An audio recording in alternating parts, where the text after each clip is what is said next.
Okay, for today's demonstration, we're going to learn a little bit about analog synthesis. So this is my Yamaha CS15, and it is considered a duophonic synthesizer. And what that means is this top strip and this bottom strip are treated separately within the synthesizer, and it has separate control voltage inputs and trigger inputs for each of them.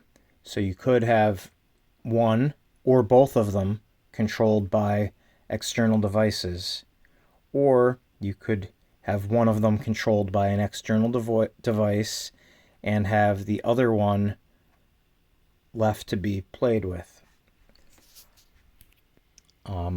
For today, we're going to just concentrate on this bottom strip, the VCO2.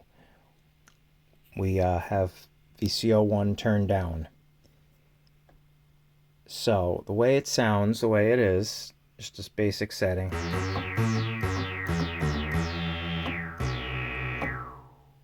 That's what we got. And if you look down here, we've got, these are performance controls. They're usable like while you play it. We got portamento, and that gives us sound where the note glides between. Go a little more so you can hear it.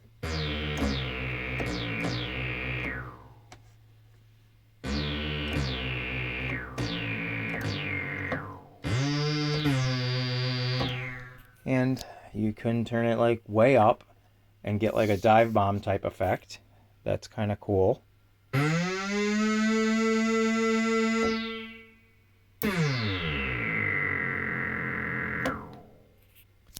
I like that. Or you could just have it mellow. And then off. Yeah. So that's portamento. And then we've got brilliance.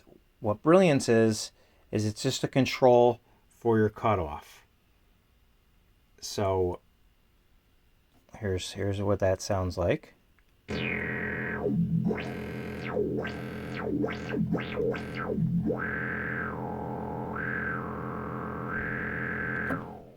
that is affected by the cutoff over here. This cutoff over here is like a starting point. If you've got the brilliance in the middle, and if you just leave it in the middle for the most part, then this would be your main control, and this would be for during performance to change it on the fly. It's a little smoother, and less. It can be less fiddly, and it also can affect channel 2, channel 1, or both. So that is handy. And then the last performance control we've got is a pitch bender. And it's got narrow, medium, and wide, they call it. But it's just 3 amounts of pitch bend. With it all the way up,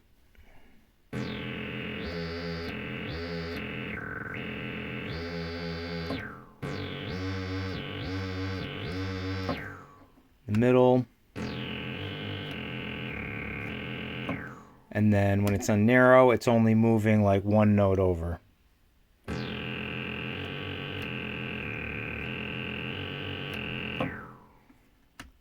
Handy control again. Now we've got glide, which is similar to the portamento, but it is a little funky. It's got a little indentation in the middle here, so you can basically turn it off. And it's got slow and long. And here's what it sounds like on long. It's but we got it on long, but we didn't turn the depth up. Let's turn the depth up to long, or to plus.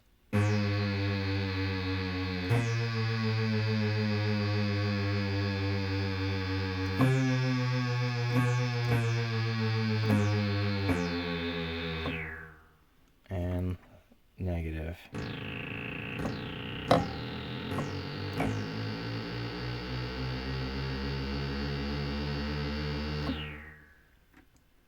Kind of a neat effect when you've got an external device controlling it. I don't really care for it when you're playing the keyboard, but when you've got something controlling a drum pattern that's plugged into it, it can make a nice effect. Let's see. All right, moving right along. VCO1. The first thing we've got here on VCO1 is called feet. And what feet means is it means octave.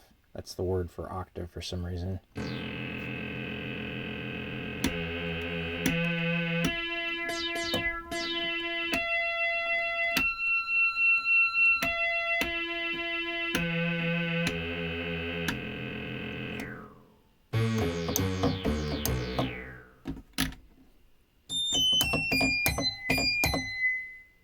So that's all that is. It's just 6 different octaves. A lot of different synthesizers don't have 6 of them. If they do have it, there may only be 2 or 3. But feet, also referred to on some synthesizers as octave. Okay, so we've got the wave here. I'm going to start over here. This is a triangle wave. And if you notice, it has a character kind of like a triangle that you would play in band in school.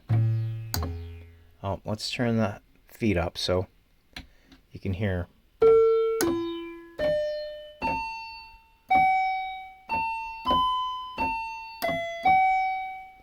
It's very linear, up and then down. It's similar to a sine wave, but it's just the difference between going up and going down is more sharp and less of a smooth thing. And then you've got the sawtooth wave, which these waves all kind of sound like what they look like, if you can picture that in your head.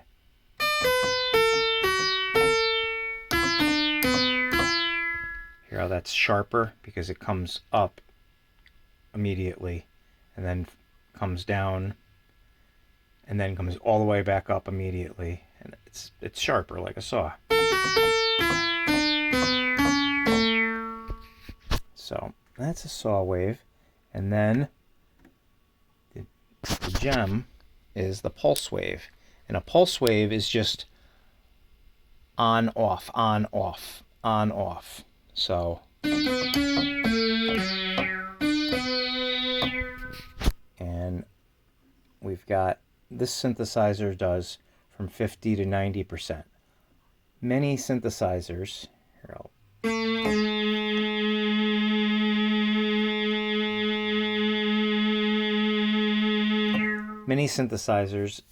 this will go all the way down to 0.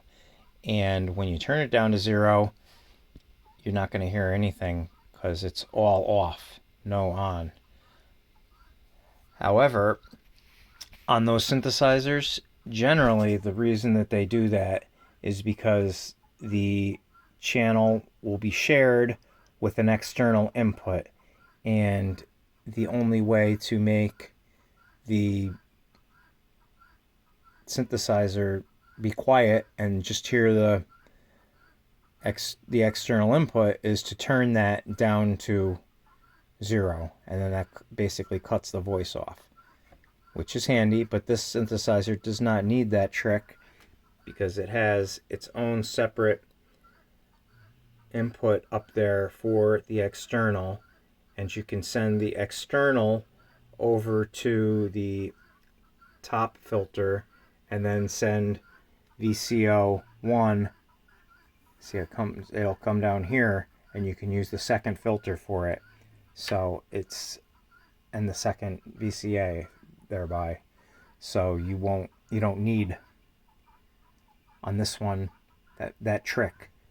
to cut out the voice. The voice can just be cut out. Okay, so LFO mod, pitch wheel mod. Now, pitch wheel mod is only going to affect, or pulse wave mod is only going to affect the sound when the pulse wave is on. It's not going to do anything when you're on the triangle or the sawtooth wave. But when you're on the pulse wave, and you hear that modulation that's following this. So we can turn this up to where it's, these flashing lights are great. You can turn it up to where it's really, really fast, and it's modulating that pulse wave at this speed. Now, you might ask why that's important when you've got the LFO mod. Well, here's the difference.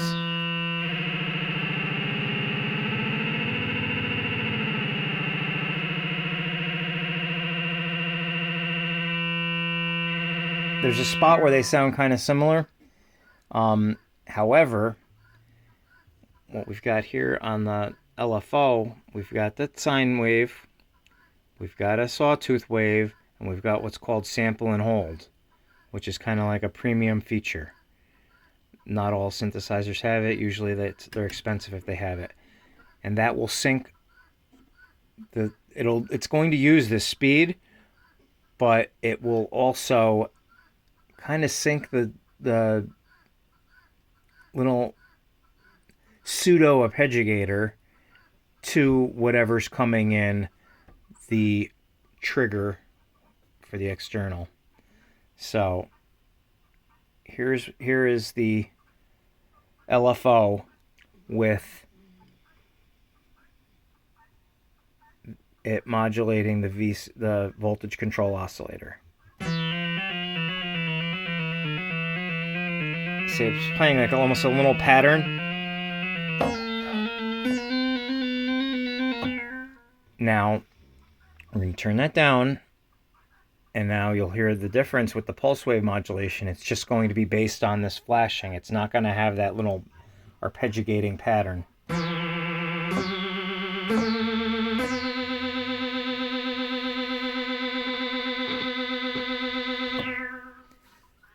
So that's very versatile. Okay, we're going to turn the pulse wave modulation down. We're going to go back to sine wave. And now we are going to modulate with just a little bit of LFO.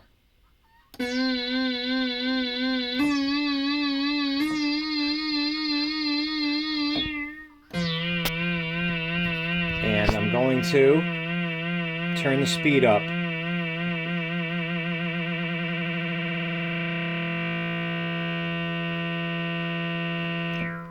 Until it actually becomes basically part of the tone. You can't even see this light flashing now, it's so fast. Some synthesizers will have a faster LFO than others, and sometimes it's not that fast enough to use it as a voice component like this. Well, I mean, it's always going to be a voice component, but as part of the shaping of the VCO,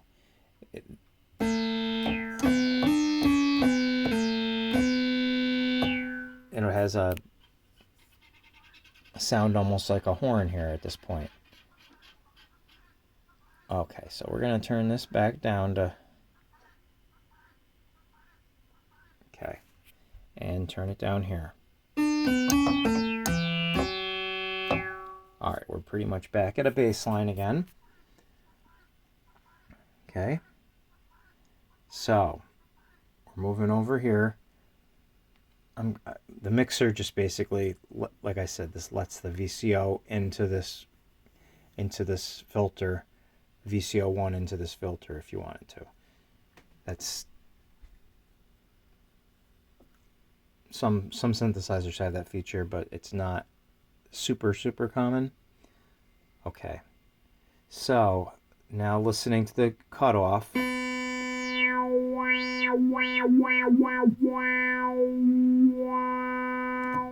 That's what the cutoff does. It's cutting off frequencies below the resonance point. So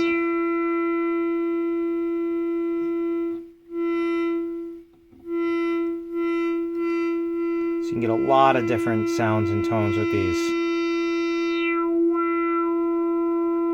I like it up. Something like that.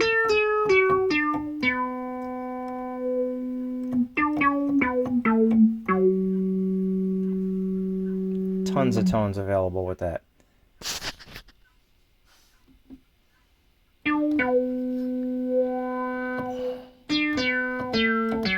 And again, that fits in with this brilliance here.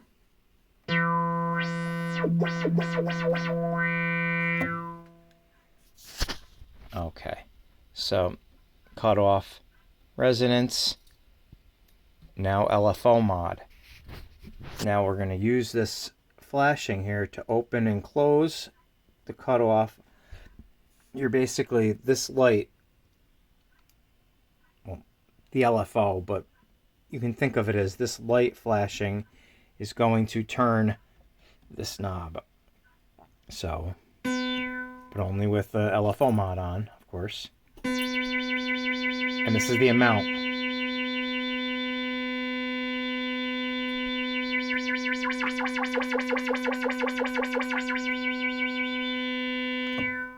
Now, what you can do is you can also turn it up really high, and then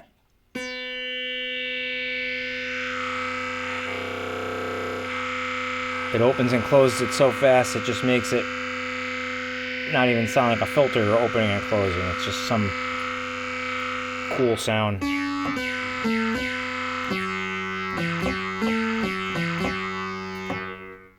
Alright, turn the LFO mod back down, and the next thing we've got is the envelope generator depth. Now the envelope generator is over here. It's set to envelope generator 2. This synthesizer will let you choose envelope generator 1, envelope generator 2, or envelope generator 2 as basically inverted backwards. So we are going to close this release a little bit, and then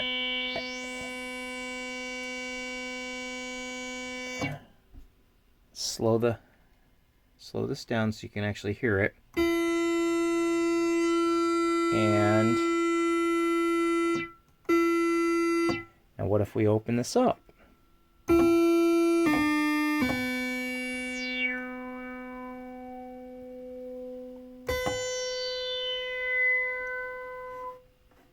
So that's controlling the filter and how long the filter and which shape the filter completes its arc in. Oh.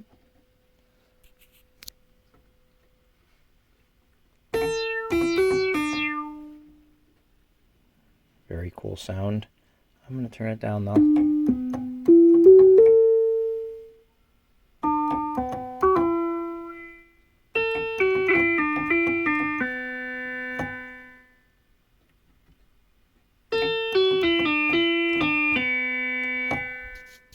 Alright, so that's pretty much the voltage controlled filter. That's with the low pass filter. There is also a high pass filter and a band pass filter. Band pass filter is not common. Oh, I mean, you can always find something that has it, but it's not just something that's on your basic standard cheapy synthesizer. It has some good sounds. Here, we'll check out the bandpass filter, but it's fiddly.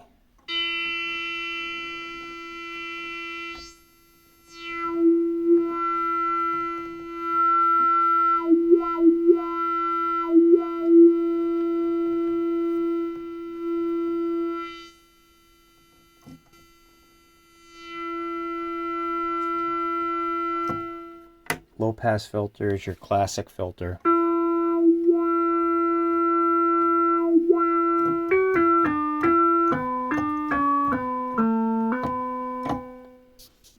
Okay, and then high pass filter.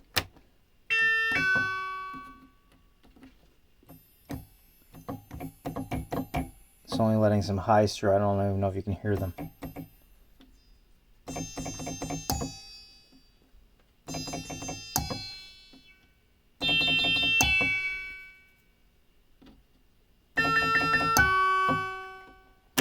Low pass filter is your bread and butter though.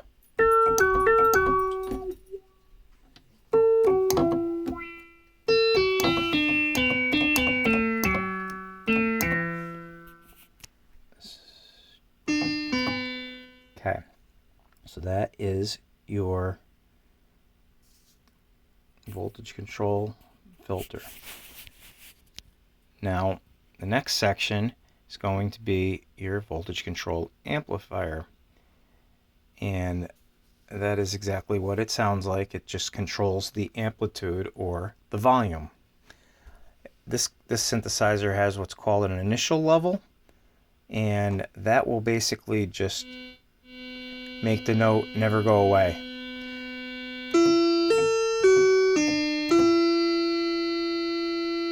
It'll just stay.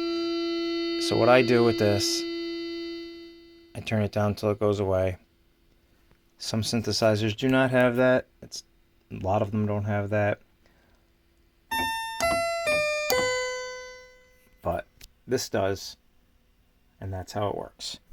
So then we have LFO modulation, which is like a tremolo effect, and that's going to modulate the volume. Let's try it out. Well, here's first without it, and then modulating. You call it tremolo, vibrato, I don't know what you want to call it, but that's what that does. And if you had the sample and hold on,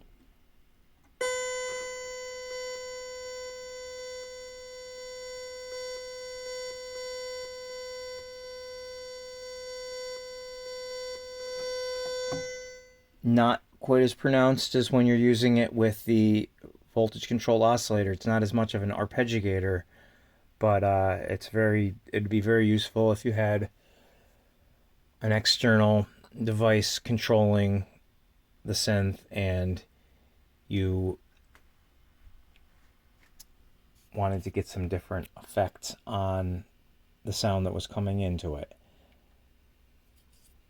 Now we've got a control here on this one, on this synth, for envelope generator 1 or envelope generator 2. I've got it set to 2, but now we're going to show you what envelope generator does. You notice these 4 sliders here. The 4th one, R, is release. So if we turn release up,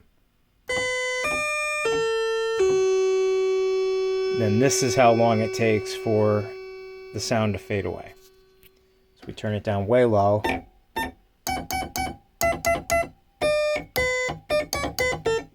It goes away instantly. Turn it up a little bit.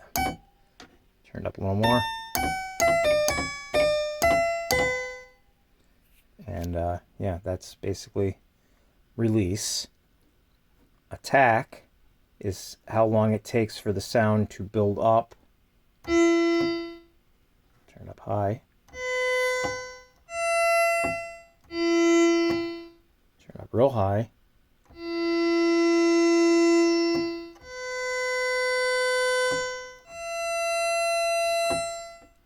And this also has a time 5, and that's exactly what it says. It's 5 times the time. So it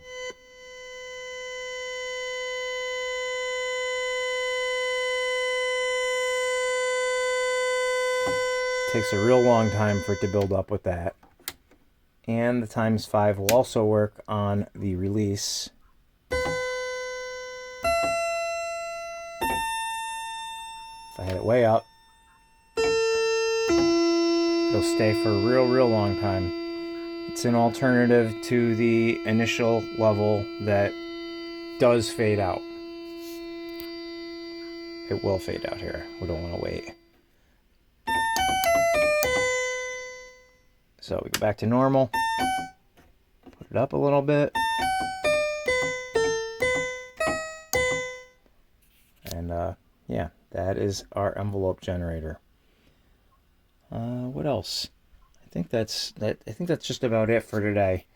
We're gonna stop here and we will do something more specific to this synthesizer on another one, and we will mix in VCO1 and VCO2 together on the next one and make a chord. But for now, I will see you soon. Go check out some Liquid Circuit on Spotify, SoundCloud, Amazon Music, or the best would be go to Bandcamp and go buy a album, and you'll help pay for a DJ mixer for my next album. Alright, you guys have a great night, and I will be back soon.